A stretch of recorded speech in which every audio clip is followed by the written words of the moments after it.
Oh, I was saying that a person just told me that he and she will be matching all the donation received today, up to $2,000. Thank you.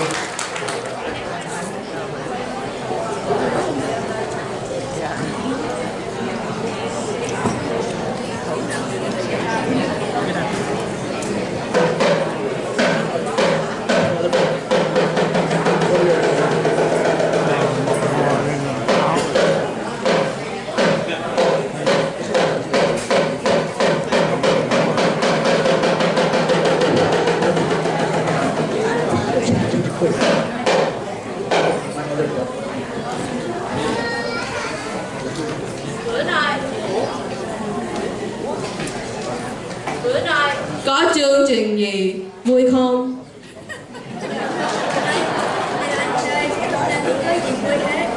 Nhưng mà có giáo quan của CSS Youth vô trầu. Ngọc Hoàng có muốn cho nó vô không? Ừ, cũng được, cho nó vô đi. Kéo CSS Youth, Ngọc Hoàng kia vô.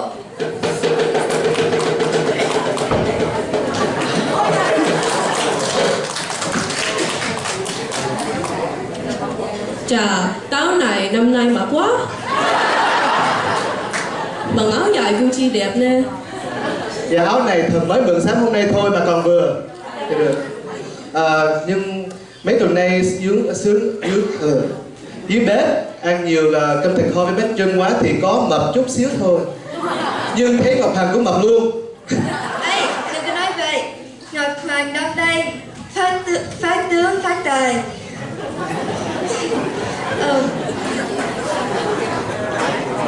Đâu CSS Youth đọc số đi. Vợ Ngọc Hoàng. Vợ này vợ thứ nhất.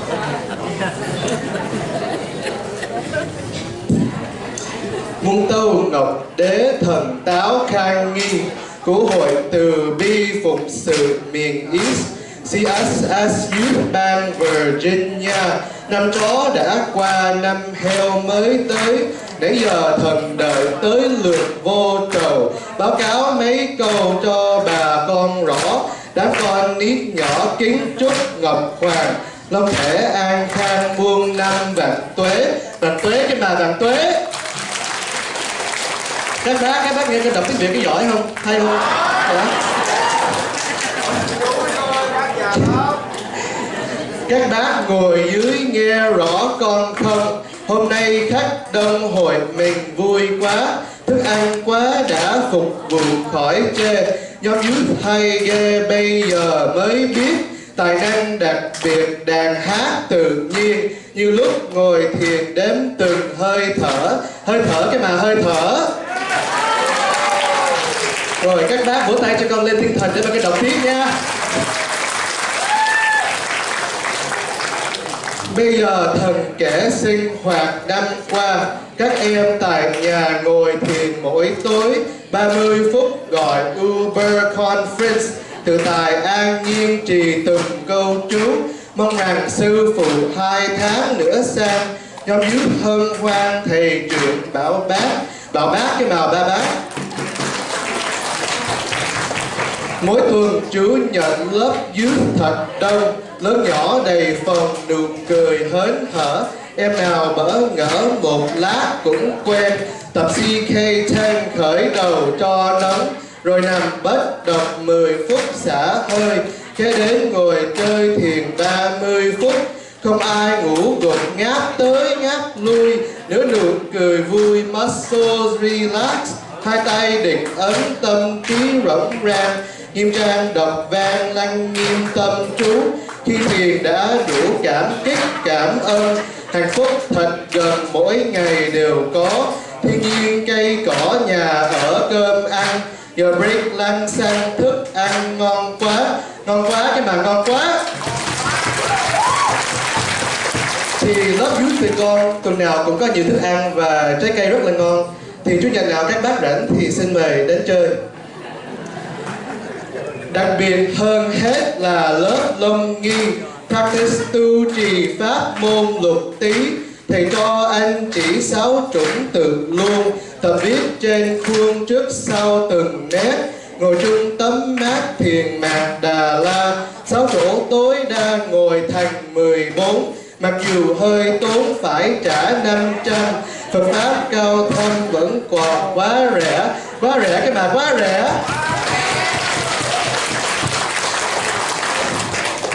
Tháng 6 năm ngoái theo đoàn Sakya, nhóm youth chúng ta đi làm việc thiền, về quê thăm viếng chữa bệnh cho dân. Thấy cảnh thanh bần người người đói khổ, bệnh viện thiếu chỗ bao trẻ ung thư. Trên chúc nhau nằm hành lang dưới đất, ai cha mẹ mất vô trại mồ côi. Cuộc sống hỡi ôi nhìn rơi nước mắt, tụi con ôm chặt các cụ già nua. Cuộc sống đành thua nơi nhà dưỡng lão, còn thêm mưa bão nhà cửa tiêu tan. Bao cảnh lầm than không sao kể xiết, chúng con gốc việc gây quỹ tình thương để dành allowance gửi về mỗi tháng. Mỗi tháng cái mà mỗi tháng. Dạ, thì thưa các bác, nếu các bác có tiệc lễ ở nhà mà không xài thì các bác cho tụi con xin để mình gửi về Việt Nam cho các em mồ côi nha. Cái Tô Ngọc Đế report quá dài, nếu đứng đây hoài thật còn nói nữa. Quan khách dùng bữa ở dưới đang lo, bàn luật nhỏ to màn này lâu quá. Thôi thần xin xá cuối trước bẹn rồng, năm mới cầu mong nhà nhà hạnh phúc. Hạnh phúc cái mà hạnh phúc.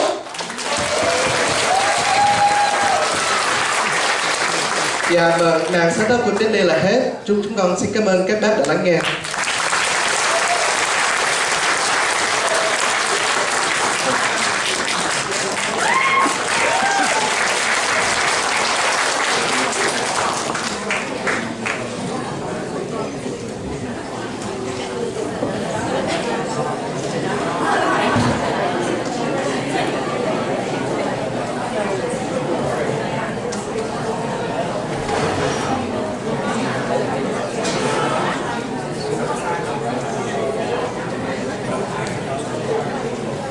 Các bác thấy các em cầm táo quân nó hay không? Lát nữa đó là có mấy bác lớn tuổi lên đọc sớ táo quân nữa. Thật ra bây giờ mình có competition.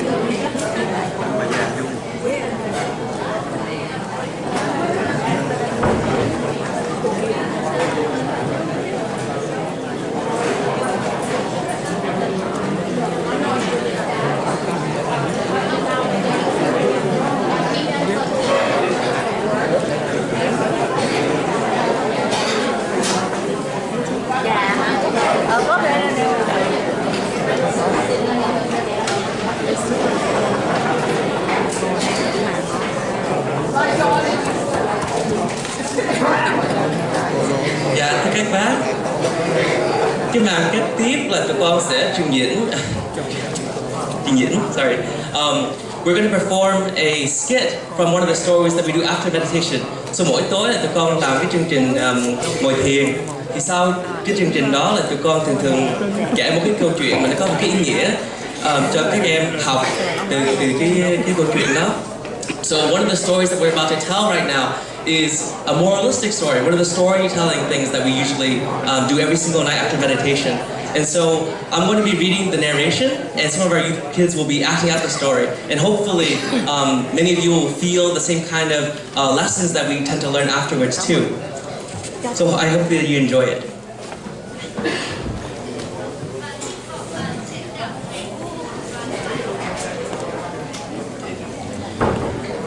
So once upon a time, there was a princess who had everything. Well, almost everything. She lived in a huge palace.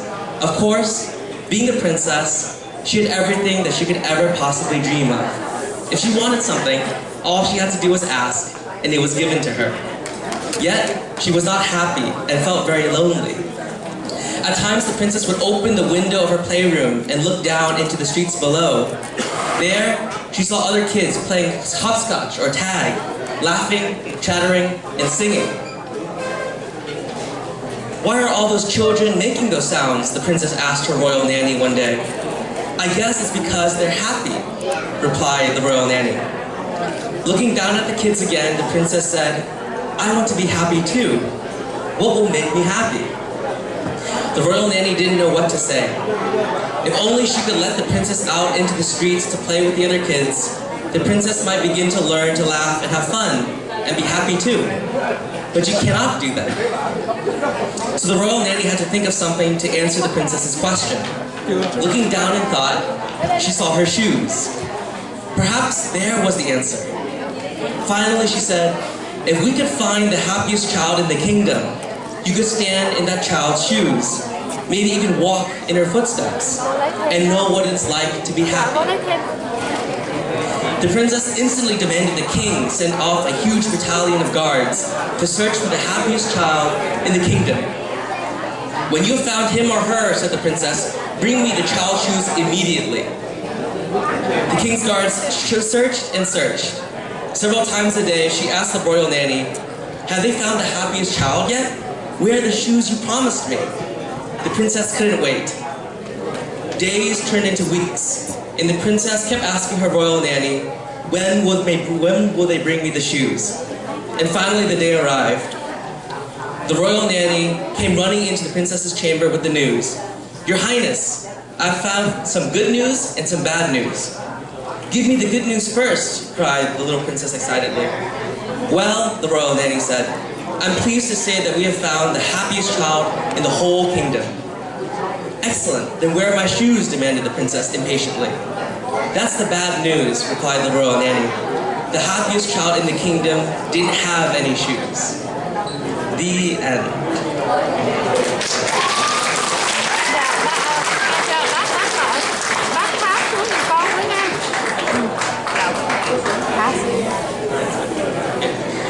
So the moral of the story, does anyone want to take a guess as to what the moral of the story is?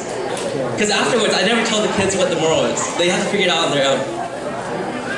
Does anyone want to take a guess what the moral is? Shoe expansion.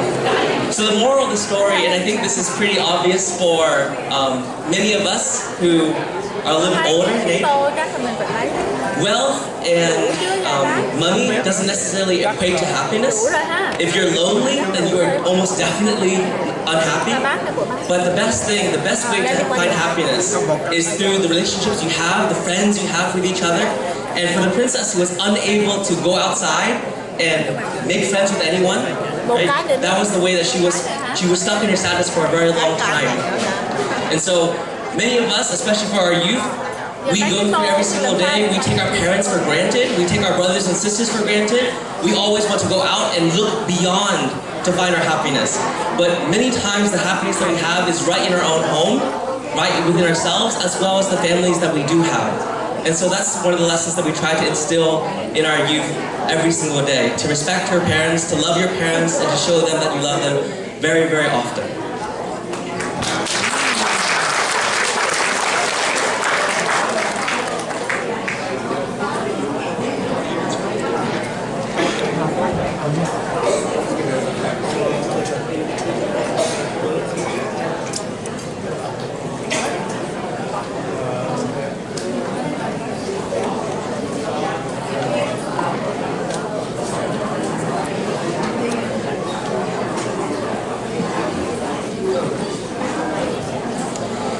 Up next on our youth program, we have a little musical performance. Many of our guests today will know this song. If you would like to, you can hum or sing along. This is a song that is a Vietnamese song. It is about a young man who's going off to war and looking back really, really misses his college sweetheart. I don't know if any of our guests will know that song just based off of that little synopsis, but I hope that you enjoyed this musical rendition. It is a trio, a piano, a cello, and a violin trio of our favorite song, Trả lại em yêu.